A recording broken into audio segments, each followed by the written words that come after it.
समांतर नियती आणि स्वातंत्र्याच्या अंधाया वाटेवरील एक गूढ प्रवास. प्रस्तावना. नियतीच्या अंधाया वाटेवरील पहिली हाक. कुमार महाजनची आंतरिक निराशा आणि अस्थिरता. सुहास शिरवळकर लिखित समांतर या कादंबरीची सुरुवात होते ती नायकाच्या कुमार महाजनच्या गहन अशा मानसिक अस्थिरतेतून. कुमारचे आयुष्य म्हणजे एका पाठोपाठ आलेल्या अडचणी आणि संकटांची मालिकाच होती. जीवनात आलेल्या या अडथळ्यांमुळे तो पूर्णपणे निराश झाला होता आणि आपल्या भविष्याबद्दल त्याला तीव्र चिंता वाटू लागली होती. त्याची ही हताश अवस्था केवळ वैयक्तिक समस्या नव्हती, तर भविष्यात येणाऱ्या भयंकर घटनांची ती एक मानसिक पूर्वतयारी होती, याची कल्पना त्याला नव्हती. कुमारच्या मनात सतत विचार येत होता की त्याचे जीवन एका विशिष्ट चक्रात अडकले आहे. ही निराशा, ही हताशा केवळ योगायोग नव्हती, तर ती त्याच्या आयुष्यातील एका भावनिक समांतरतेची साक्ष होती. ज्या क्षणाला कुमार त्याच्या आयुष्यात अत्यंत निराश आणि त्रस्त होता, त्याच क्षणाला भूतकाळात सुदर्शन चक्रपाणी नावाचा जो व्यक्ती त्याचे समांतर आयुष्य जगला होता, त्याची ही भावनिक आणि मानसिक अवस्था अशीच गोंधळलेली होती. या अर्थाने केवळ भविष्यातील घटनाच नाही, तर मानवी भावना आणि मानसिक स्थिती देखील नियतीच्या या समांतर मार्गावर धावत असतात, हे या कथानकातून अत्यंत प्रभावीपणे समोर येते. त्यामुळे कुमारची ही सध्याची निराशा ही त्याच्यावर येणाऱ्या क्रूर भविष्याची ती पहिली अस्पष्ट हाक होती. स्वामींची भेट आणि भविष्याचा वेध. आपल्या या अस्थिर आयुष्यात काहीतरी ठोस उत्तर मिळावे, या आशेने कुमारचा मित्र त्याला एका प्रतिष्ठित स्वामींकडे घेऊन जातो. स्वामींकडे गेल्यावर कुमारला सुरुवातीला फारसा विश्वास वाटत नाही, पण स्वामींनी ज्या सहजतेने आणि अचूकतेने त्याच्या भूतकाळातील घटना सांगितल्या, त्यामुळे कुमारचा स्वामींवर पूर्ण विश्वास बसतो. भूतकाळाची ही अचूक मांडणी ऐकून कुमार चकित होतो आणि आपल्या भविष्याचे रहस्य उलगडण्यासाठी तो उत्सुकतेने आपला तळहात स्वामींना दाखवतो. आणि इथेच कथेला एक अविश्वसनीय गूढ वळण मिळते. कुमारचा हात पाहताच स्वामींच्या चेहऱ्यावरचे भाव पूर्णपणे बदलतात. त्यांच्या डोळ्यात भीती, धक्का आणि अस्वस्थता स्पष्टपणे दिसते.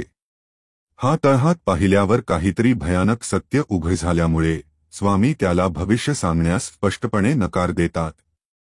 ही घटना कथेतील गूढता, सस्पेन्स प्रचंड वाढवते. स्वामींचा तो गंभीर चेहरा आणि भविष्याचा वेध घेण्यास त्यांनी दिलेला नकार हे दर्शवतो की कुमारचे भविष्य इतके भीषण आहे की ते त्याला उघडपणे सांगणेही योग्य नाही. हा स्वामींनी साधलेला गूढ मौनाचा क्षण नियतीच्या क्रूरतेची पहिली जाणीव करून देतो. हस्तरेषेतील समांतर रहस्य. सुदर्शन चक्रपाणीचे अनावरण.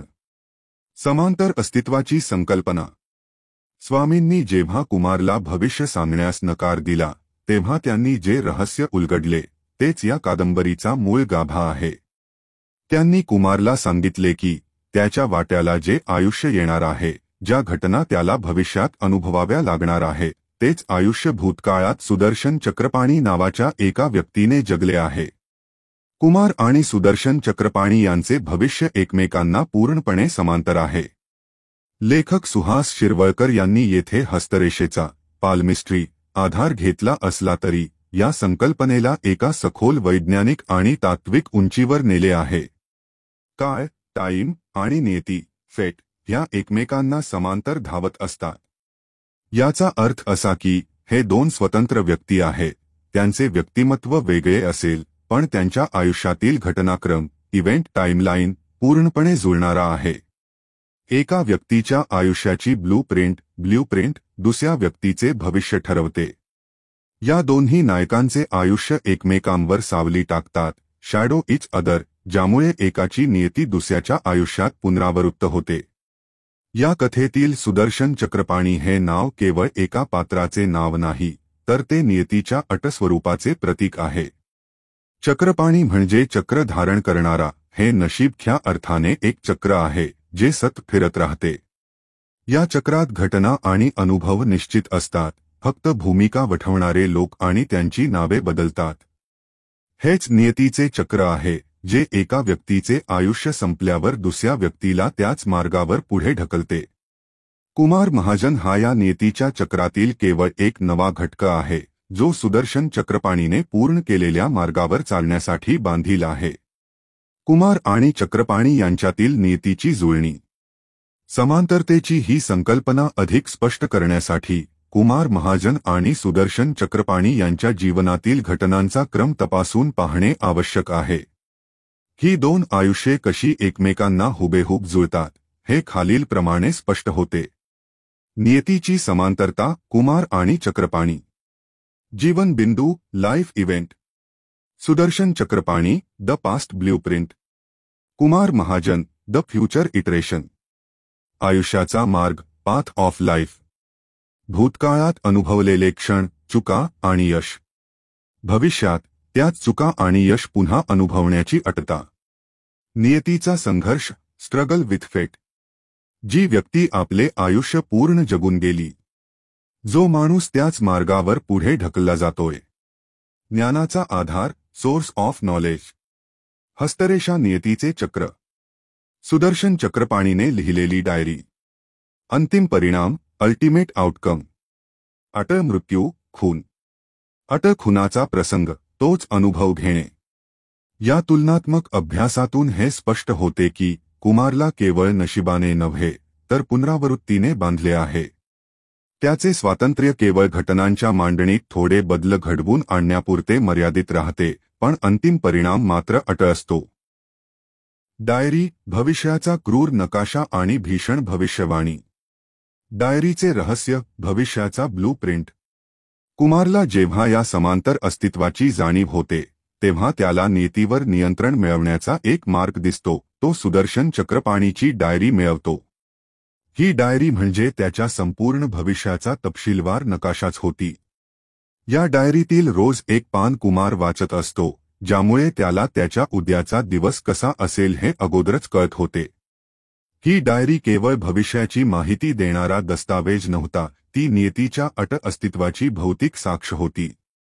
कुमारच्या जीवनातील प्रत्येक लहान मोठी घटना, त्याचे करिअर कंटेंट क्रिएटर म्हणून सुरू होणे, एका कंपनीत पार्टनर बनणे आणि नंतर भांडणामुळे त्यातून बाहेर पडणे, हे सर्व तपशील अचूकपणे डायरीत नमूद केलेले होते. त्याला काही वर्षांनी दवाखान्यात दाखल व्हावे लागणार आहे आणि तेव्हा त्याला कळेल की त्याचे भविष्य सुदर्शन नावाच्या व्यक्तीने आधीच पाहिले आहे, हे देखील त्यात लिहिले होते. या डायरीमुळे कुमारला वाटू लागले की जर भविष्य आधीच माहीत असेल तर ते बदलणे शक्य आहे. पण ही त्याची सर्वात मोठी आणि भाबडी चूक होती.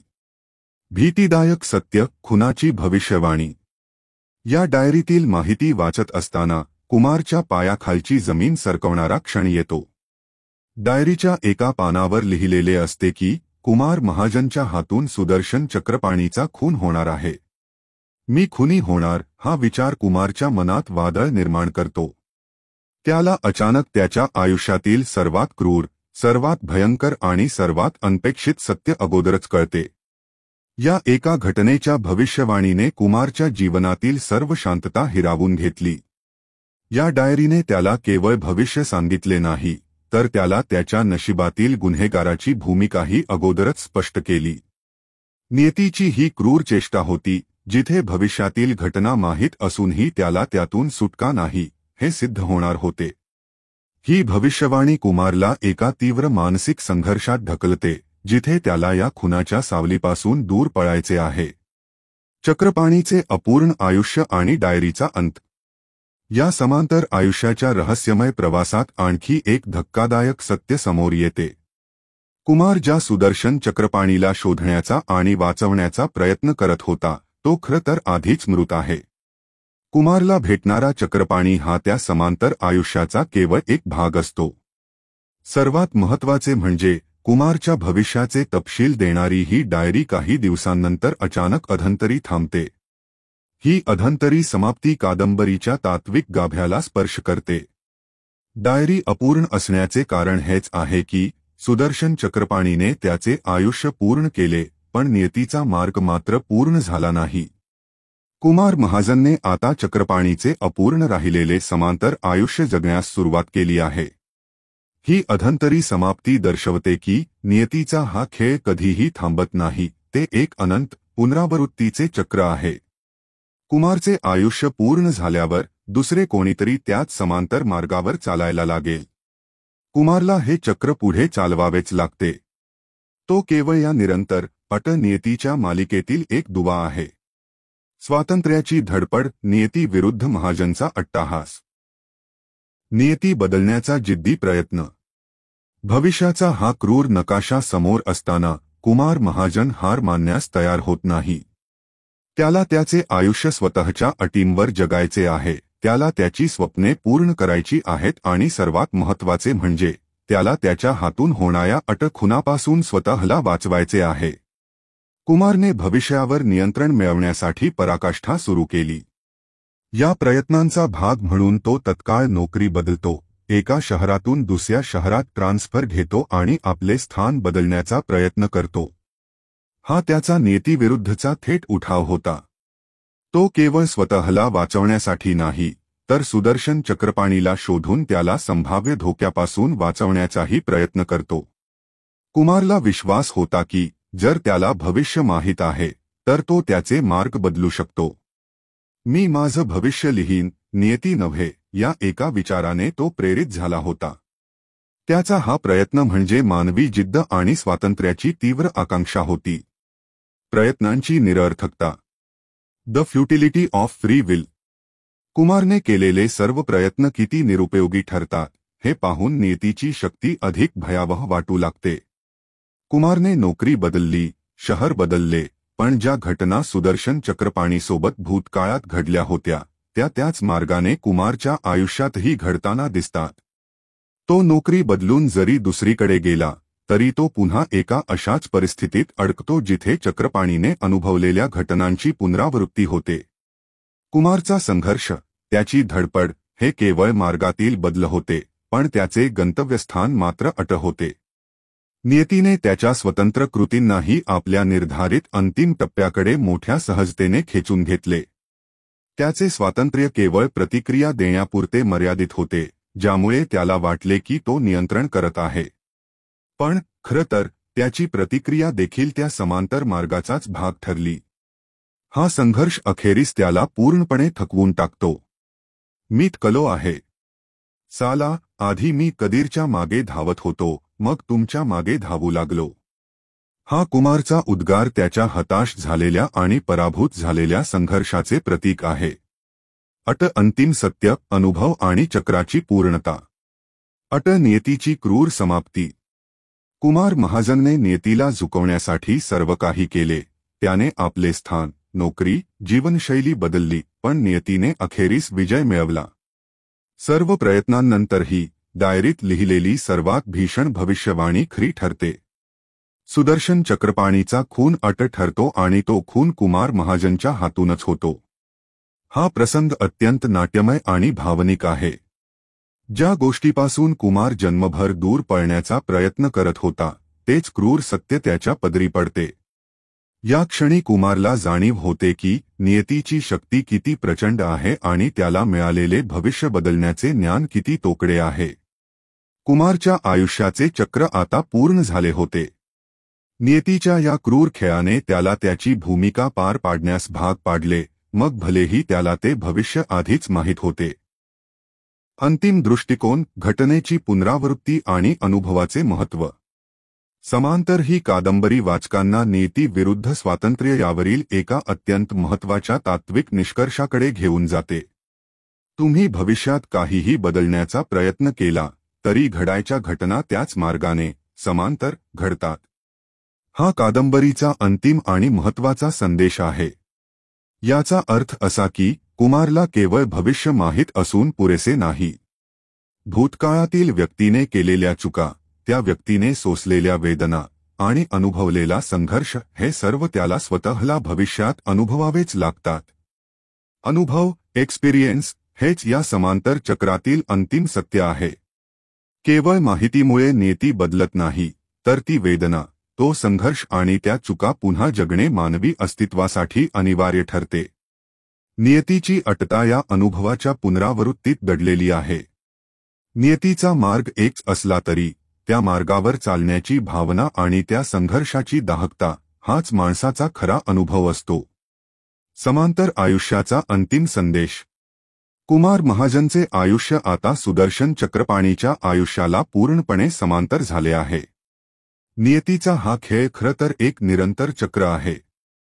हे चक्र थांबत नाही, ते असंच घडत राहणार आहे. फक्त भूमिका, नावे आणि घटनांच्या तपशिलांमध्ये फरक पडेल. कुमार महाजन आता सुदर्शन चक्रपाणीचे आयुष्य पूर्ण करून पुढे गेला आहे आणि तो आता पुढील समांतर आयुष्यासाठी एक डायरी मागे ठेवून जातो, जी दुसऱ्या कोणाच्या तरी भविष्याचा नकाशा असेल.